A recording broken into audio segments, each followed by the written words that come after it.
Welcome to day 4 of the Writing a Novel in a Month challenge.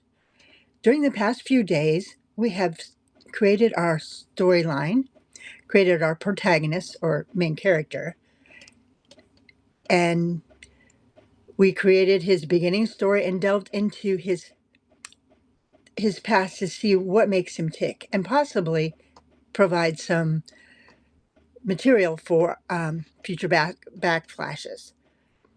Today, we're discussing our main character's arc. A character arc is is a transformation or inner journey of the character over the course of a story. It typically involves changes in the character's beliefs, emotions, and behaviors as they respond to events and challenges, accumulating in the significant personal growth or change.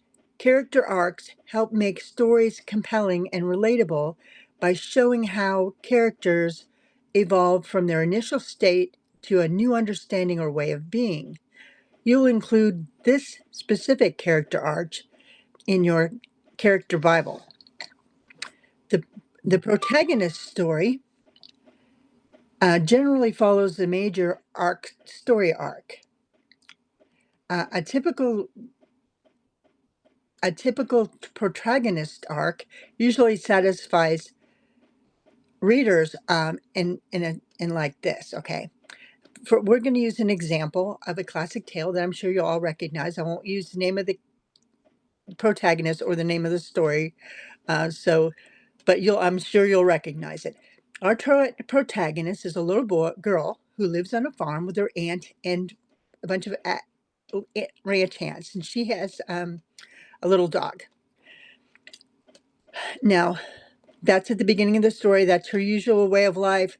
That's where you begin the story. Okay, that's the beginning of the protagonist's arc. Okay. Then something happens that disrupts the protagonist's viewpoint. In other words, her belief system comes crashing down. Things aren't as she expected them to be. In this story, mean character comes along and bites, and her dog bites the neighbor, and the neighbor takes the protagonist's dog. The protagonist is upset and chases after them. The dog escapes and she reconnects with the dog, and they're out on the road, and a tornado's coming. And so they're running back to the house, and they get to the house, but they don't get into the storm cellar in time, and she's knocked out. Okay. When she awakens, she discovered that she has inside the damaged house, and it has crushed a witch beneath it. This is our "we're not in Kansas anymore" moment. A fairy comes and takes a red pair of shoes that has been on the witch and puts it on the girl because she had killed the witch. Our protagonist wants to go home, but she doesn't know how.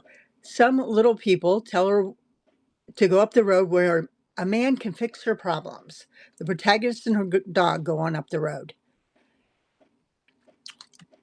The protagonist is trying to bring things back to equilibrium, but everything she does only makes things worse. She is warned that the sister of the witch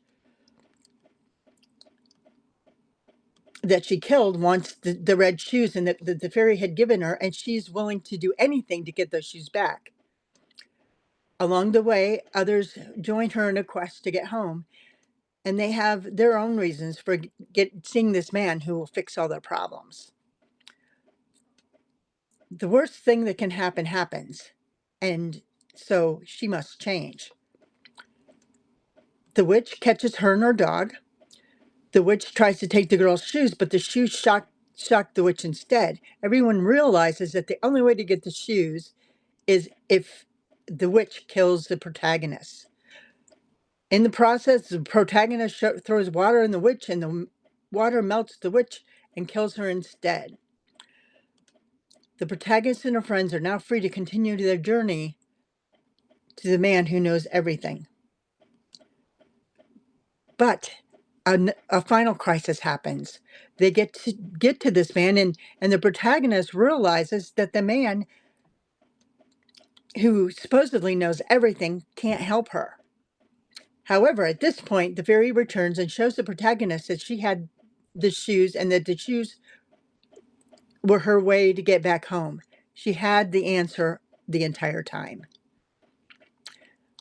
She learned from the crisis and she became a better, or at least a more experienced person because of her experience in the story. The protagonist clicks her heels 3 times and returns home where her aunt and the farm hands are gathered around her. And that's the end of the story.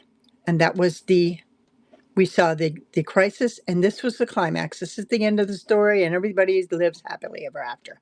Not all stories are going to end happily ever after, but in the story, it did. So, this gives you an idea of what you can do with your character arc. Again, go over the key points again. The first one is you start at the beginning. You start of who he is now. You have something that happens that disrupts the protagonist's worldview. The protagonist tries to bring things back to equilibrium, but everything just makes everything worse. And then the worst thing that she can think of happens, and she must change. The crisis that occurs creates her to have an epiphany, and then this changes everything. And she learns from the crisis, and she becomes a better person, or at least more experienced person, because of her experiences in the story. I hope this helped you create your own character arc. I know it is for me. So until next time, see you later.